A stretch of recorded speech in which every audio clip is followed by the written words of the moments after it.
Појавувањето на новата генерација на Октавија е значаен момент како за Шкода, така и за Чешка како држава. Затоа и нејзината премиера се случи во Националната галерија во Прага со звуците на тамошната филхармонија. Моделот кој трансформираше марката од млада Болеслав сега е поелегантен, поопремен и технолошки понапреден. И поголем секако. Октавија е долга 4,69, широка 1,83 и има меѓуоскино растојание од 2,69 метри. Уште малку па како Пасат, а во багажникот и поголем бидејќи во него собира точно 600 литри.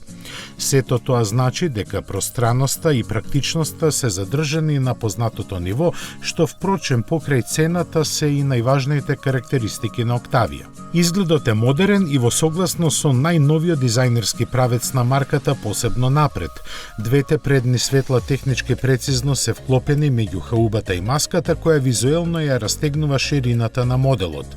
И задниот дел со своите чисти и остри линии изгледа интересно. Светлата малку наликуваат на скала, но во тоа нема ништо лошо.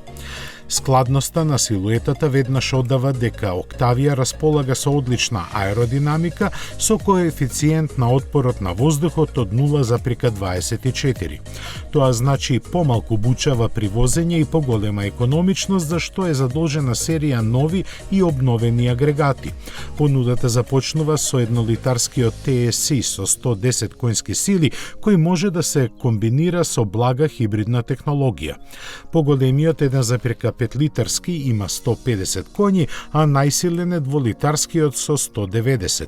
Има и дизели и тоа 3, со 116, 150 и 200 коњски сили. Екологистите ќе бидат задоволни со тоа што во Октавија ќе се вградува 1,4 литарски плагин хибрид со 204 коњи и автономија од чисти 55 километри.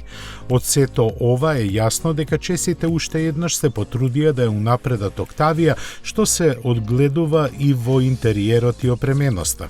Ги нема повеќе аналогните инструменти, а скоро се во возилото се командува со допирање на централниот екран.